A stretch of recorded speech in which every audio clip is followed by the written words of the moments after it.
The ups and downs of life. Why don't I talk about that for a while?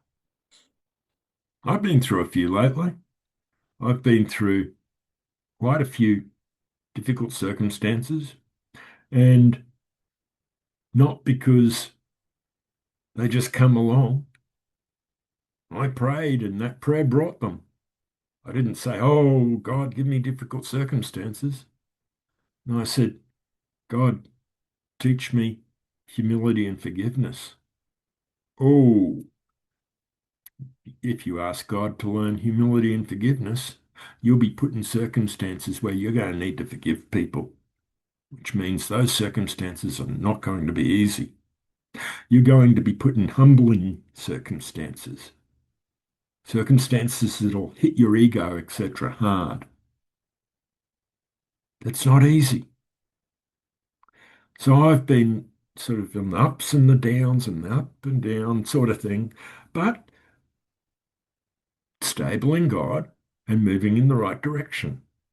Those ups and downs have just been getting hit by a person saying things that hurt and me starting to attack back and then realizing, oh, um, I shouldn't be defending myself. I shouldn't be defending my position. I shouldn't be defending God in an aggressive way either. Sure, defend God, but not in a attack back.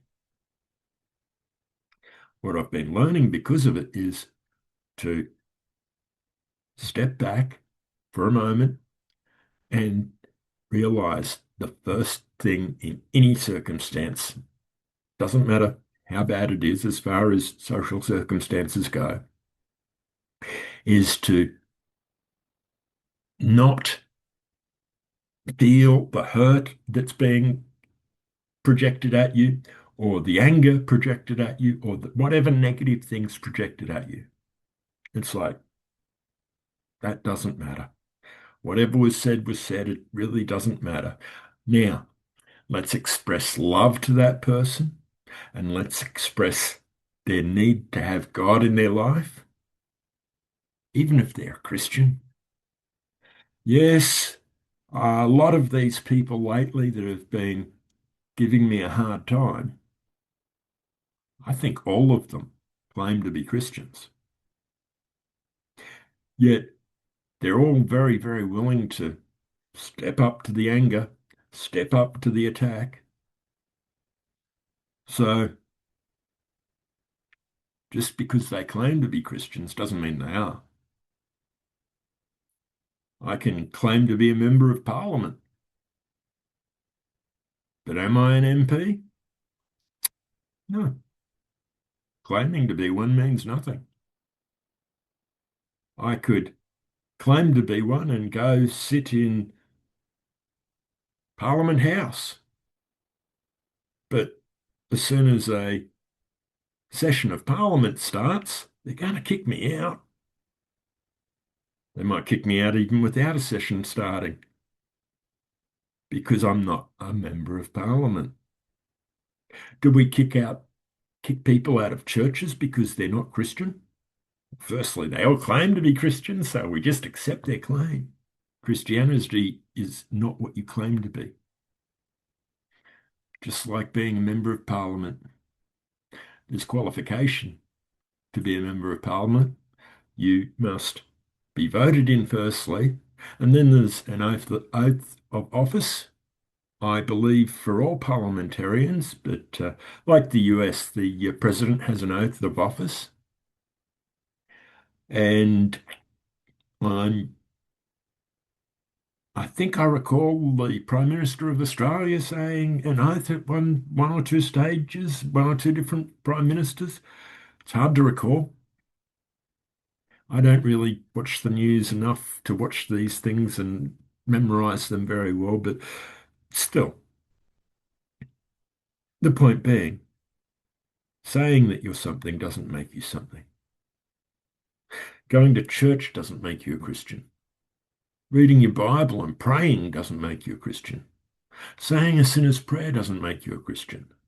Now, these are all things that a Christian will do. But what is a Christian? Somebody who has committed to God, and not just a prayer and, well, that's it.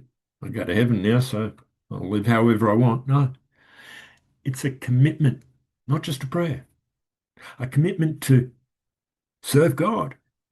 And in serving God, you will be humbled, you'll be taught how to forgive, and you'll have to live a godly life doing what God calls us to do. And of course, the great majority of what God calls us to do is to be loving towards people, as in helping them, not just, oh, be loved, goodbye.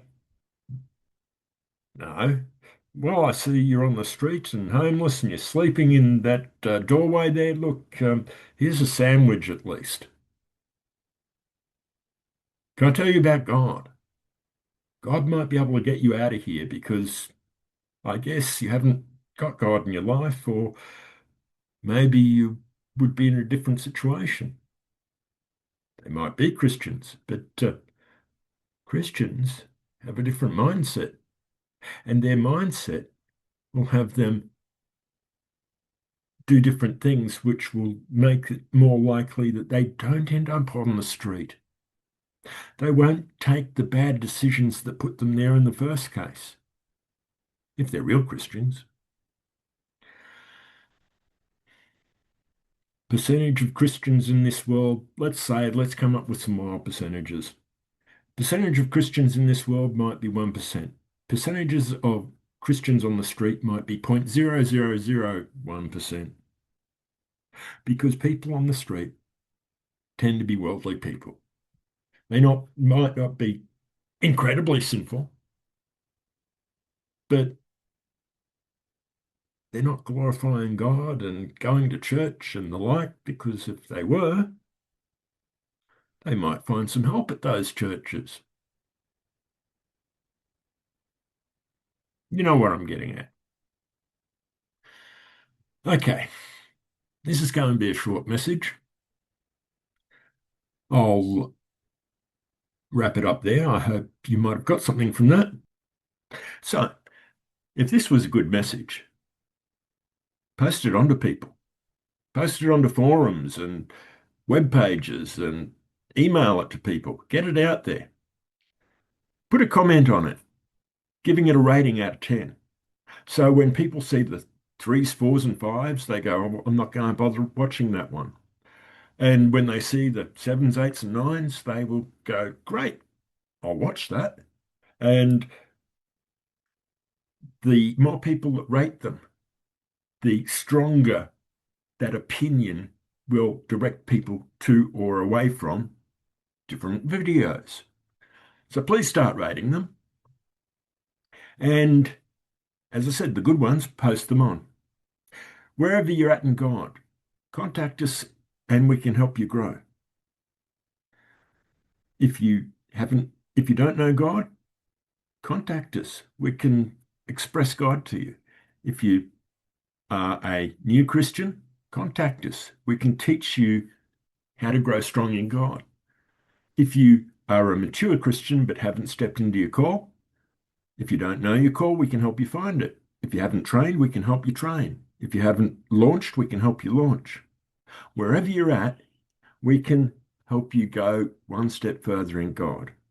We just need you to contact us and tell us where you're at. Okay, I'll wrap up there. Bless you. Govern well. Charis to you.